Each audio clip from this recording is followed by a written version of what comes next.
Desde tiempos antiguos, las historias de los nahuales han recorrido los rincones de México, envueltas en misterio y terror. Se dice que estos entes poseen la habilidad de transformarse en animales y desatar su poder en la oscuridad de la noche. ¿Qué hay de cierto en estas leyendas? Prepárate para descubrir las historias que te harán cuestionar lo que realmente sucede cuando cae la noche. Bienvenidos a Susurros Nocturnos, donde el misterio y lo sobrenatural cobra vida. Recuerda que disfrutas más el video solo en tu habitación, con las luces apagadas y audífonos puestos. 1.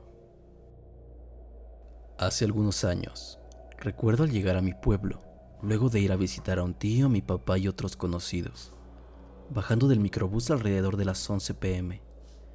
El lugar ya estaba todo en silencio y con escasas luces provenientes de algunas casas cercanas.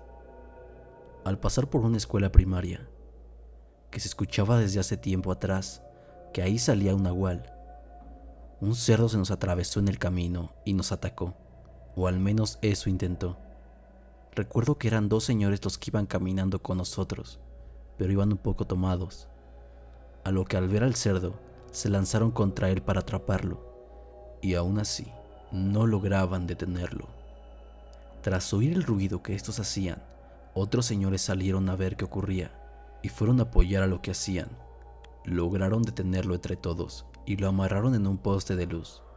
Dijeron que darían parte a las autoridades municipales para ver de quién era el puerco, pero todos los señores que andaban tomados insistieron que se trataba de un nahual y querían castrar al cerdo. Después de un rato de discusión, estuvieron de acuerdo que se castrara al cerdo, pero con la responsabilidad que eso conllevaría si aparecía el dueño. Recuerdo que el cerdo se veía con un aspecto raro, tenía el cuerpo largo de tamaño grande y la cara delgada con orejas no tan grandes, además que era de un color negro y sin pelo alguno, ni cola. Se notaba delgado para el tamaño que tenía. Procedieron a llevar a cabo la castración y dejaron al cerdo junto al poste atado de patas. Al día siguiente, se corrió el rumor de que un señor que vivía cerca de aquel lugar estaba muy grave y que esperaban su muerte. Del cerdo aquel, solo se encontró la sangre al lado del poste y pensamos que alguien lo había soltado. El señor que yacía grave falleció para el mediodía, aunque no sabemos a ciencia cierta. De un familiar del señor salió el rumor que falleció por castración. Actualmente es mito en algún lugar de Chiapas. 2.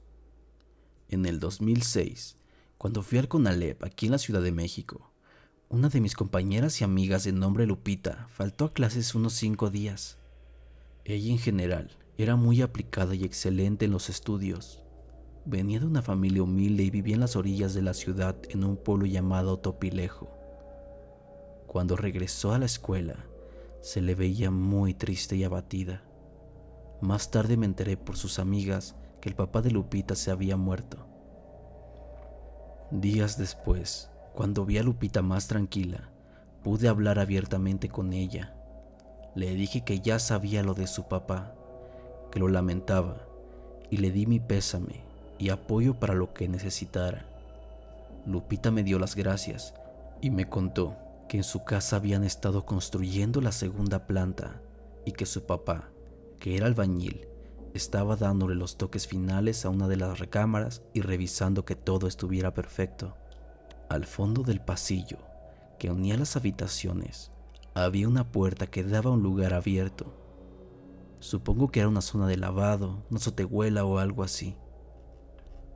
Cuando el papá de Lupita estaba en la habitación, escuchó que alguien había abierto la puerta del pasillo.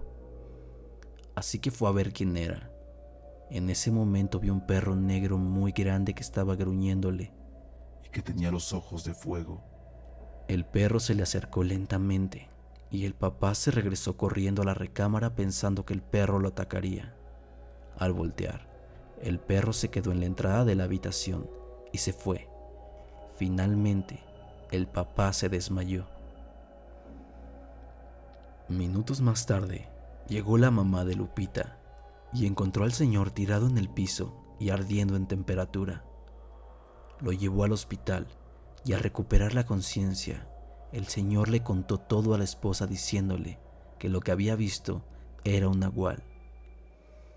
Al parecer al señor le dio un paro cardíaco ese mismo día o al otro. La familia e incluso Lupita dicen y creen que el señor murió de espanto. 3.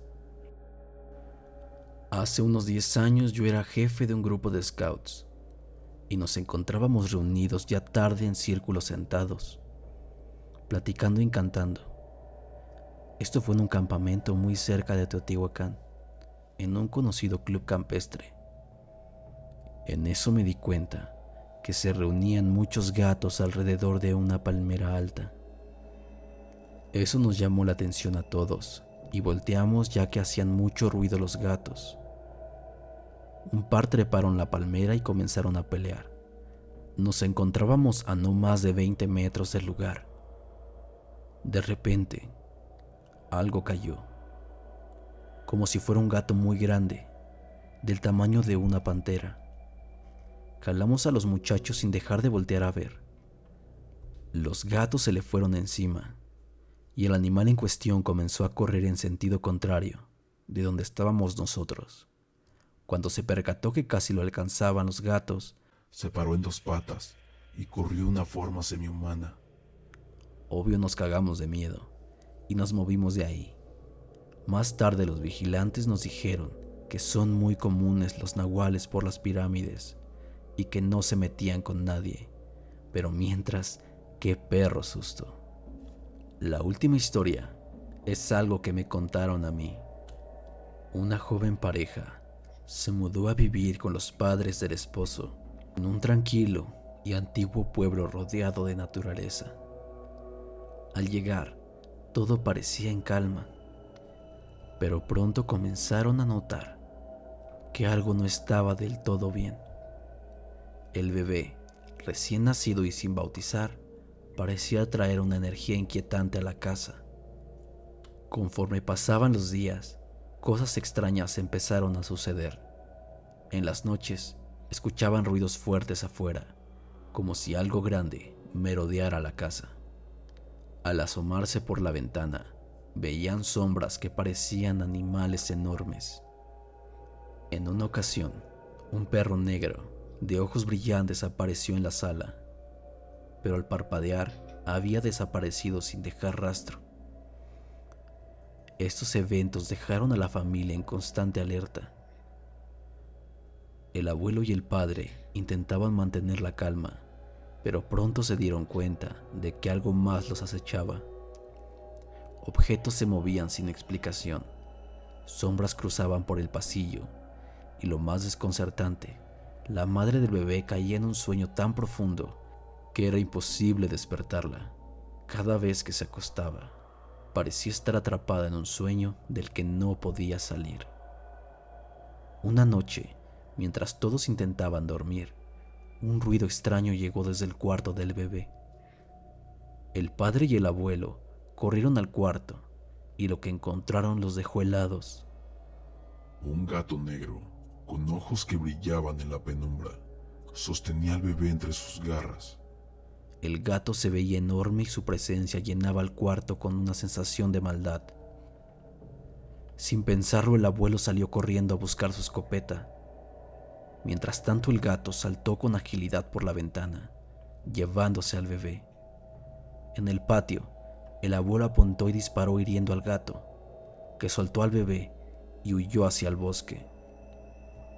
Un escalofrío recorrió el cuerpo de todos, pero por fin parecían haberlo ahuyentado.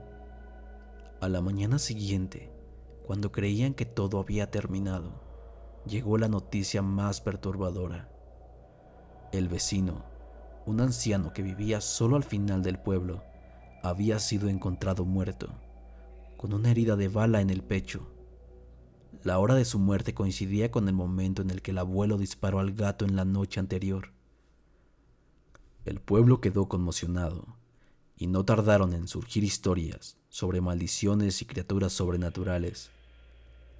Esa misma tarde bautizaron al bebé, y aunque la familia nunca volvió a vivir algo parecido, el misterio de lo que realmente sucedió esa noche jamás se resolvió. Los habitantes del pueblo nunca olvidaron esa historia, ni la advertencia que les dejó. En ese lugar, las cosas no siempre son lo que parecen. Así que, la próxima vez que escuches un ruido en la oscuridad o veas algo moverse entre las sombras, recuerda, puede que no sea tu imaginación, porque en el silencio de la noche nunca estamos realmente solos. Susurros nocturnos.